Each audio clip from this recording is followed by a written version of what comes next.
अस्सलाम वालेकुम, मैं हूं समर अब्बास। आप मेरा डिजिटल चैनल देख रहे हैं। नाज़रीन, आज की इस वीडियो में हम बात करेंगे क्या सहाफ़ी इमरान रियाज खान पर मुलाकातें करने पर पाबंदी आयद कर दी गई है, क्या मियां नवाज शरीफ पाकिस्तान में एक डील के तहत आ रहे हैं, और जनाब साइफर केस में इमरान खान साहब के दौरे हुकूमत के मुशीर एहतसाब शहजाद अकबर ने एक बहुत बड़ा दावा कर दिया है। अगर ये बात सच है तो फिर इमरान खान साहब के खिलाफ साइफर केस का ट्रायल फौरी तौर पर रोक दिया जाना चाहिए। लेकिन जाहिर है जो बात वो कर रहे हैं उसका एक एविडेंस चाहिए। और नाज़रीन, साइफर ट्रायल जो है 17 को मंगल को, यानी कि खान साहब पे फर्द जुर्म आयद होने जा रही है, ये कैसे रोकी जा सकती है। और इसके अलावा हम बात करेंगे नैब में कुछ फौजी अफसरान की भर्ती के हवाले से। एक ब्रिगेडियर, एक कर्नल और 2 मेजर रैंक के अफसरान को नैब में भर्ती किया गया है, डायरेक्टर और डिप्टी डायरेक्टर के ओहदों पर। इन सारी खबरों की तफसीलात और आपके साथ मज़ीद खबरें भी कुछ शेयर करेंगे। आपसे दरख्वास्त है कि आपने अगर अभी तक चैनल को सब्सक्राइब नहीं किया तो चैनल को सब्सक्राइब करना मत भूलें। वीडियो पसंद आए तो लाइक करें और बेल आइकन प्रेस करना ना भूलें ताकि आपको तमाम वीडियोस की अपडेट्स नोटिफिकेशन की सूरत में मिल जाया करें। तो जनाब, सबसे पहले आपसे बात करते हैं मियां नवाज शरीफ की वतन वापसी के हवाले से। मियां नवाज शरीफ जो हैं वो जद्दा पहुंच चुके हैं, जहां से अगले हफ्ते यानी कि हफ्ते के रोज़ ही पाकिस्तान वापस पहुंचेंगे 21 तारीख को। तो जनाब, मियां नवाज शरीफ की जो सफ़र पाकिस्तान की तरफ बढ़ना शुरू हुआ है, उनका सफ़र जारी है। तो पीपल्स पार्टी की तरफ से एक बड़ा क्लेम किया गया है। पीपल्स पार्टी की जानिब से स्पीकर राजा परवेज़ अशरफ ने एक बड़ा इंकशाफ किया, एक बड़ा उन्होंने एक इल्ज़ाम लगाया है, उन्होंने खदशे का इजहार किया है कि मियां नवाज शरीफ पाकिस्तान आ रहे हैं, यकीनी तौर पर उनकी कहीं ना कहीं कोई डील हुई होगी। तो पीपल्स पार्टी ने बड़ा खुल के मियां नवाज शरीफ की वतन वापसी को एक डील के साथ जोड़ दिया है। और ज़ाहिर है मियां साहब का माजी भी गवाह है कि वो पहले भी एक मरतबा डील करके जा भी चुके हैं, आ भी चुके हैं। तो जनाब, इस मरतबा भी कोई डील तो ज़रूर हो सकती है, क्योंकि इस डील के तासुर को ये चीज़ भी तक़वियत देती है कि मियां नवाज शरीफ के अपने भाई की हुकूमत थी, शहबाज शरीफ की हुकूमत थी पाकिस्तान के अंदर, लेकिन मियां नवाज शरीफ पाकिस्तान आने का उन्होंने रिस्क नहीं लिया। तो अब केयर टेकर हुकूमत के दौरान अगर वो पाकिस्तान वापस आ रहे हैं तो इसका मतलब है कि कहीं ना कहीं कोई डील जो है, उसका जो तासुर है उसमें उसे ये चीज़ काफ़ी हद तक तक़वियत देती है, कोई डील है, कहीं ना कहीं कोई अंडरस्टैंडिंग ज़रूर है, वरना मियां साहब पाकिस्तान आने का रिस्क शायद ना लेते। और नाज़रीन, मियां साहब के लिए सियासी चैलेंजेस तो हैं ही हैं। मेरी नज़र में पंजाब में मुस्लिम लीग नवाज़ का मुकाबला जो है वो सिर्फ पाकिस्तान तहरीक इंसाफ या इमरान खान के साथ नहीं है, नून लीग का मुकाबला अपने साथ भी है। अपने साथ इस तरह से है कि पिछले 16 महीनों की जो गवर्नेंस है, अभी आप नून लीग के रहनुमाओं के, लीडरान के बयान सुनते हैं, उसमें कहीं भी पिछले 16 महीने का जिक्र ही नहीं होता। वो बात शुरू करते 2013 से 2017 पे आके ख़त्म पजीर कर देते हैं। तो जनाब, ये 16 महीनों को वो ऐसे फरामोश करते हैं अपनी गुफ्तगू के अंदर से कि जैसे किसी एलियन की हुकूमत पाकिस्तान के ऊपर रही हो पिछले 16 महीनों के दौरान। तो आप अगर अपनी तकरीरों के अंदर इसे जानबूझ के भुलाना चाहते हैं, लेकिन अवाम शायद इस चीज़ को ना भुलाएं, तो पंजाब में नून लीग का मुकाबला पाकिस्तान तहरीक इंसाफ के साथ भी है। और मेरे ख्याल में इमरान खान को अगर आप निकाल भी देते हैं सियासी प्रोसेस में से, तो बल्ले का इंतखाबी निशान इज़ वेरी मच देयर। तो मुझे नहीं लगता कि कोई इतना बड़ा नून लीग के लिए कोई ईज़ उन्हें मिलेगी पंजाब के अंदर इस तल्ख सियासी माहौल के अंदर कि जहाँ पाकिस्तान तहरीक, और तल्ख हकीकत भी यही है कि पाकिस्तान तहरीक इंसाफ पंजाब में बहुत पॉपुलर है। नून लीग को ये चीज़ वो प्राइवेटली तो तस्लीम करते हैं, लेकिन पब्लिकली ज़ाहिर इस चीज़ को तस्लीम नहीं किया जाता। तो ये सारी जो इस वक्त ले दे हो रही है, मियाँ साहब आ रहे हैं, भाग दौड़ सारी हो रही है, ये पाकिस्तान तहरीक इंसाफ को काउंटर करने के लिए ही सारा कुछ हो रहा है। बाकी मियाँ साहब के वाले से जो एक कानूनी चैलेंज है जनाब, वो बड़ा गंभीर है। और कानूनी चैलेंजेस का जहाँ तक ताल्लुक है जनाब, तो उन्हें 2 केसेस में सज़ा जो हुई थी, एक एक एवनफील्ड रेफरेंस है और दूसरा अल अजीज़िया रेफरेंस है। अब जनाब, होता यह है कि जब भी आप किसी केस में सज़ा के ख़िलाफ़ अपील करते हैं तो उस अपील के ऊपर जब तक पूरा केस सुन के अपील फाइनलिटी अटेन नहीं कर लेती, तब तक आप कागज़ात नामज़दगी जमा नहीं करवा सकते।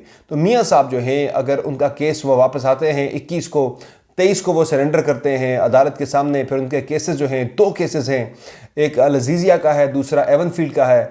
दोनों केसेस को अदालत बहुत ही, अगर पहिए भी लगा दिए जाए ना उनके केसेस को, फिर भी इसमें कम से कम 3 महीने तो लग ही जाएंगे केसेस का फ़ैसला होने में। तो अगर अक्टूबर के आखिरी हफ्ते में शुरू होता है तो नवंबर, दिसंबर, जनवरी के मिड तक जाके, बहुत जल्दी आपने किया तो जनवरी के मिड तक जाके फ़ैसला आ जाएगा मियाँ साहब के हक़ में। तो फैसला आने के 30 दिन बाद, यानी जब कोई अपील के ऊपर कोई फैसला आता है, मतलब हाई कोर्ट के अंदर जब कोई फैसला आता है तो हाई कोर्ट की जानिब से फैसला सुनाए जाने के बाद 30 दिन का टाइम होता है। 30 दिन के अंदर अंदर अगर जो प्रोसिक्यूशन है या फिर आपकी जो मुखालिफ पार्टी है वो अगर इसके खिलाफ अब मजीद ऊपर के फोरम पे, अदालती फोरम पे, मसलन हाई कोर्ट से फैसला आया तो सुप्रीम कोर्ट ऑफ पाकिस्तान में अगर अगले 30 दिन के अंदर अंदर उसे हर सूरत में अपील दायर करनी होती है, अगर वो अपील दायर नहीं करती तो फैसला आने के, हाई कोर्ट से फैसला आने के 30 रोज़ के बाद सुप्रीम कोर्ट में अपील ना होने की सूरत में वो फैसला जो है, जो जजमेंट है, वो फाइनलिटी अटेन कर जाती है।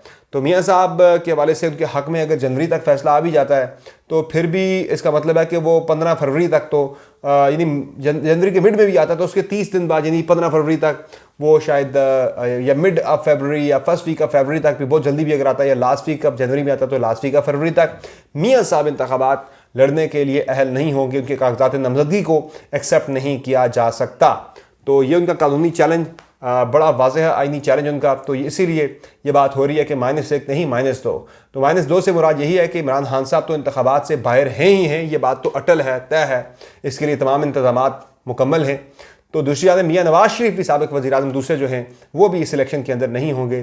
तो फिर मौज तो सारी शहबाज साहब की लग गई है इस इंतखाबात के अंदर। लेकिन शहबाज साहब के लिए इतना आसान भी नहीं होगा कैंपेन करना। पंजाब के अंदर जो उनको फेस करना पड़ा था आज से हफ्ता 10 दिन पहले, वो कैंपेन के अंदर शायद उन्हें इस तरह के मनाजिर, बहुत जगहों पर इस तरह के तल्ख मनाजिर जो है उनका सामना करना पड़े, तल्ख इस तरह की सूरत हाल का सामना करना पड़े। लेकिन पीपल्स पार्टी कह रही है कि मियाँ साहब किसी डील के तहत आ रहे हैं। अब जनाब साइफर केस की बात करें तो साइफर केस जिसमें इमरान खान साहब पर 17 तारीख यानी मंगल के रोज़ फ़र्द जुर्म आयद होनी है। इस केस में जनाब पाकिस्तान तहरीक इंसाफ की जानिब से high court, Islamabad high court में पटिशन दायर की गई थी और कल इस पर समाअत भी हुई थी। लतीफ़ खोसर साहब ने यह दरख्वास्त की थी कि जब तक हमारी साइफर का ट्रायल ही जो है, इसको सारे प्रोसेस को ही करदम करार देने की जो हमारी दरख्वास्त है, जब तक वो नहीं सुनी जाती तो फ़र्द जुर्म का जो प्रोसेस है वो रोक दिया जाए, होल्ड कर दिया जाए। तो अब साइफर केस के बिल्कुल ही इसकी केस की मेंटेनेबिलिटी के ख़िलाफ़ जो पटिशन है पाकिस्तान तहरीक इंसाफ की हाई कोर्ट में, वो और जो 17 यानी कि फ़र्द जुर्म के रोके जाने के हवाले से chief justice Islamabad high court ने दोनों पटिशन को क्लब कर दिया था। और इम्कान इस पे इसी बात का है कि सोमवार को इस केस की जो है समाअत हो जाएगी। सोमवार को ये केस सुना जाएगा इस्लामाबाद हाई कोर्ट में, क्योंकि सोमवार को अगर वो नहीं सुनते तो 17 को हर सूरत में खान साहब के ऊपर साइफर केस में फ़र्द जुर्म आयद हो जाएगी।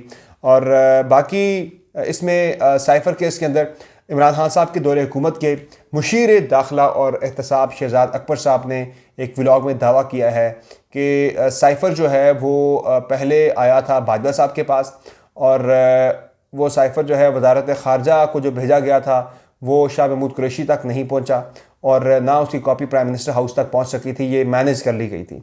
तो बाद में जब शाह महमूद कुरैशी साहब की बात हुई अमेरिका में मुतय्यन पाकिस्तान के सफ़ीर असद मजीद खान साहब के साथ, कि जिन्होंने ये साइफर भेजा था पाकिस्तान में वजारत ख़ारजा को, साइफर बेसिकली 3 जगहों पे इसकी कॉपी जाती है। मेन जो इंपॉर्टेंट 3 जगह हैं, एक फ़ौज के पास जाती है, आर्मी चीफ के पास जाती है, दूसरी कॉपी इसकी जाती है वजारत ख़ारजा में, तीसरी जाती है प्राइम मिनिस्टर हाउस में। तो प्राइम मिनिस्टर हाउस वाली कॉपी भी रास्ते से गायब हो जाती है और वजारत ख़ारजा वाली कॉपी भी रास्ते से गायब हो जाती है, नहीं दबा ली जाती है, पहुँचती नहीं है वज़ीर ख़ारजा तक या वज़ीर-ए-आज़म तक, और पिंडी वाली कॉपी पहुँच जाती है। ये इल्ज़ाम है, ये बयान आया है, ये इंकशाफ किया है, इसे आप इल्ज़ाम कहें, इंकशाफ कहें या बयान कहें या जो भी वटेवर जो भी आप कहें, शहजाद अकबर साहब का, जो कि उस वक्त इमरान खान साहब की कैबिनेट में मुशीर दाखिला और एहतसाब थे। तो वो ये कह रहे हैं कि उस वक्त ये साइफर छुपा लिया गया था बाजवा साहब की जानिब से, मैनेज कर लिया गया था कि ये ना पहुँचे। लेकिन कुछ दिनों बाद जब बात हुई शाह महमूद कुरैशी की असद मजीद खान के साथ, तो उन्होंने जब असद मजीद खान ने शाह महमूद कुरैशी से पूछा तो उन्होंने कहा जी कि मुझे तो पता ही नहीं इस बारे में। तो फिर उन्होंने नीचे ज़रा वजारत ख़ारजा के कुछ अफसरान की बाज़ पुरस ज़रा उनकी सरजनिश करके वो साइफर जो है उसकी कॉपी निकलवाई अपने लिए भी, और एक कॉपी उसकी इमरान खान साहब को भी भेजी। तो ये सारी साइफर के हवाले से एक हकीकत सामने आई। तो उन्होंने कहा कि ये केस जो है ये इसी केस की वजह से, चूँकि ये साइफर के बारे में तमाम मालूमात थी अरशद शरीफ के पास, तो इसलिए उन्हें कत्ल कर दिया गया। ये इल्ज़ाम लगाया है किसने? शहजाद अकबर साहब ने खान साहब की कैबिनेट के अंदर थे। और वो ये भी कहते हैं कि जनाब साइफर में जो असल केस है ये तो वजारत ख़ारजा और वजारत दिफा के ऊपर बनना चाहिए, ये केस इमरान खान के ऊपर नहीं बनना चाहिए। बहरहाल केस तो एक चल रहा है और खान साहब ने उन पे जो इल्ज़ाम है कि उन्होंने साइफर अवाम के अंदर जाके लहराया भी और उनसे साइफर की कॉपी गुम भी हो गई, तो इस ज़मीन में केस तो उनके ऊपर बना हुआ है। इसका डिफेंस अभी तक जो मालूमात आ रही है पाकिस्तान तहरीक साहब के वकला की तरफ से, उनके पास इसका डिफेंस जो है वो एज सच कोई खास डिफेंस वो पेश नहीं कर पा रहे हैं। हालांकि यह ज़रूर बात हो रही है कि साइफर की जिम्मेदारी किसी और पे पड़ती थी, और जो बात की थी उस दिन एतजाज़ एहसन साहब ने भी, बड़े पाकिस्तान के नामवर जो इस वक्त लीगल एक्सपर्ट हैं, कानूनदान हैं, वो भी कहते हैं कि इमरान खान के ऊपर मुकदमा नहीं बनता। इमरान खान ने तो साइफर नहीं पढ़ के सुनाया, उसने सिर लहराया था।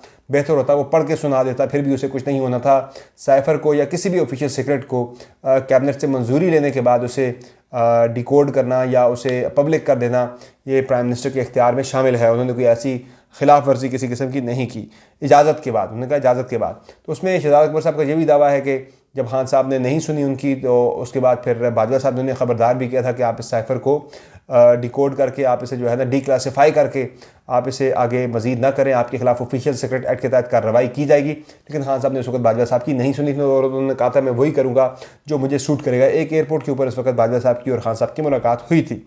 बाकी नैब जिस तरह हमने बात की थी कि नैब में काम काफ़ी तेज़ हो चुका है और एहतसाब के लिए सारी फाइलें खुल चुकी हैं जो केसेस बंद हुए थे। एक तो मैंने आपको इसमें खबर दी थी कल के, परसों मैंने आपको खबर दी थी कि जो नैब के बारे से पटिशनें आ चुकी हैं, नैब कवानीन में जिन तरामीम को सुप्रीम कोर्ट ऑफ पाकिस्तान की तरफ से उड़ा दिया गया था, कलअदम करार दे दिया गया था, उन तरामीम के कलअदम करार दिए जाने के ख़िलाफ़ एक तो फ़ारूक एच नाइक साहब ने एक पटिशन दायर की अपने एक और क्लाइंट की तरफ से। वो पीपल्स पार्टी का क्लाइंट नहीं, एक और क्लाइंट है उनका प्राइवेट, लेकिन फ़ारूक एच नाइक साहब हो चुके पीपल्स पार्टी का हिस्सा भी हैं, लेकिन उनकी तरफ से एक पटिशन आ चुकी है। और हुकूमत पाकिस्तान जो मौजूदा केयर टेकर गवर्नमेंट है वो भी इस चीज़ के ऊपर गौर कर रही है। ये अभी यहाँ पे एक डिस्कशन चल रही है कि फेडरल गवर्नमेंट भी सुप्रीम कोर्ट ऑफ पाकिस्तान के फैसले के खिलाफ अपील कर दे चुकी है। इसमें अब मज़ीद 15-16 तक उनके पास टाइम है कि चूँकि 1 महीने के अंदर अंदर वो इस केस के ख़िलाफ़ अपील कर सकते हैं। नहीं करते तो फिर फाइनलिटी अटेन कर जाएगा वो डिसीजन। एक बाय द वे हो तो चुकी है पहले उनकी जानिब से, फ़ारूक एच नाइक साहब की जानिब से, तो शायद फेडरल गवर्नमेंट भी इस पर कर दे। बाकी नैब में जिस तरह मैंने कहा कि काम अब तेज़ हो चुका है, केसेस खुल चुके हैं उन्हीं नैब तरामीम के वापस होने की वजह से।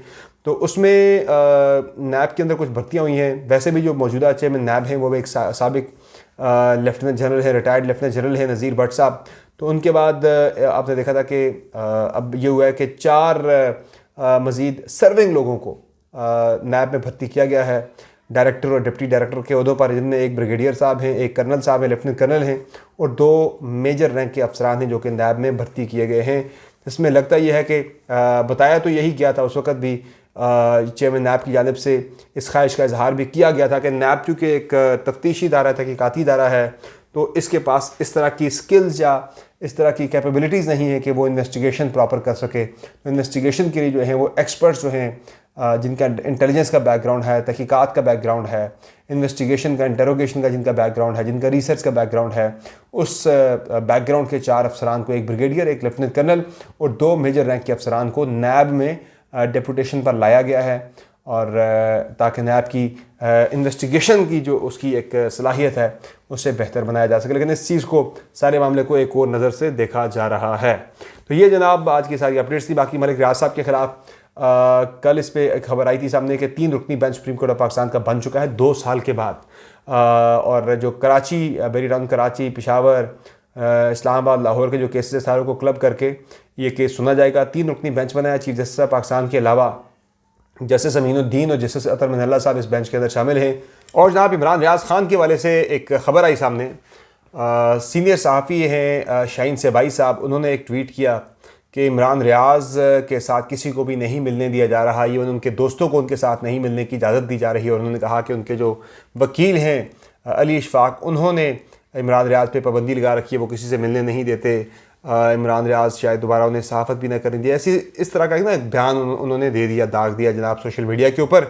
तो जिससे कन्फ्यूजन फिर से पैदा हो गई। भाई इमरान रियाज खान मिल तो रहे थे सहाफ़ियों के साथ, मेरा अपना ज़ाती प्लान भी है नेक्स्ट वीक लाहौर जाके इमरान रियाज खान से मुलाकात करने का।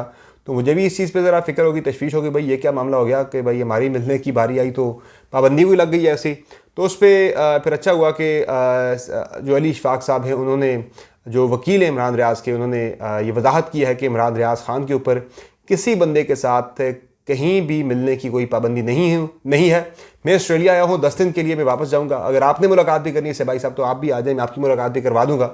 और ऐसी कोई पाबंदी की नहीं है इमरान रियाज खान के ऊपर, किसी से भी मुलाकात करने की पाबंदी नहीं है। वो कुछ दिनों के लिए अपनी फैमिली के साथ गए थे चकवाल वाली साइड पे। चकवाल में बेसिकली उसके करीब इमरान रियाज ने एक अपनी ज़मीन ले रखी है झील के किनारे, उनका अपना हट वगैरह वहाँ पे और बोटिंग वगैरह करते हैं, वो बड़े शौक़ से, फ़िशिंग वगैरह। तो वो वहाँ अपनी फैमिली के साथ गए थे 1-2 दिन के लिए। He is back in Lahore. और ऐसा कोई मामला, ऐसी कोई पाबंदी इमरान रियाज़ के ऊपर किसी के साथ भी मुलाकात के हवाले से नहीं है। लोग मिले भी हैं, मिल भी रहे हैं, आगे भी मिलते रहेंगे। तो ये सारी आज की अपडेट्स थी। इंशाअल्लाह अगली वीडियो में आपके साथ हम डिटेल्स शेयर करेंगे जो फ़लस्तीन और इसराइल के दरमियान जंग का 8वां रोज़ कैसा रहा, क्योंकि अब इसराइली फोर्सेस ने गज़ा के अंदर जो ज़मीनी हमला है वो शुरू कर दिया है, एक ग्राउंड अटैक शुरू कर दिया है। 3 लाख रिजर्व फोर्स उनकी मौजूद थी वहाँ पे, और ये बहुत बड़े पैमाने पे अटैक लॉन्च हुआ है। हो क्या रहा है इस वक्त गज़ा के अंदर, आपसे डिटेल्स शेयर करेंगे अगली वीडियो के अंदर। फिलहाल मुझे दीजिए इजाज़त, खुदा हाफ़िज़।